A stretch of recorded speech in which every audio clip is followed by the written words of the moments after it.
السلام علیکم ناظرین، اس ویڈیو میں رسول خدا صلی اللہ علیہ وآلہ وسلم اور صحابہ کرام کا ایک بہت ہی دلچسپ واقعہ پیش کیا جا رہا ہے، تو اس ویڈیو کو مکمل دیکھیں۔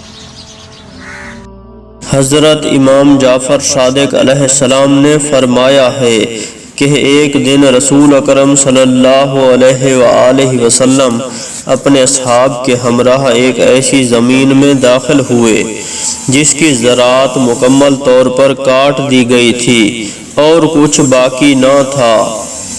حضور اکرم صلی اللہ علیہ وآلہ وسلم نے اپنے اصحاب سے فرمایا، خشک لکڑیاں لے آؤ۔ اصحاب نے عرض کیا، اے اللہ کے رسول، ہم ایسی زمین میں کھڑے ہیں جس کی گھاس کاٹ دی گئی ہے اور اس میں کوئی چیز باقی نہیں ہے۔ حضور اکرم صلی اللہ علیہ وآلہ وسلم نے فرمایا، تم میں سے ہر شخص اپنی طاقت کے مطابق کوشش کرے اور جو ہاتھ آئے اسے لے آئے۔ اصحاب نے زمین میں تلاش شروع کر دی اور سب نے مل کر خشک لکڑیاں اکٹھا کی اور انہیں لے کر رسول اکرم صلی اللہ علیہ وآلہ وسلم کے سامنے حاضر ہوئے۔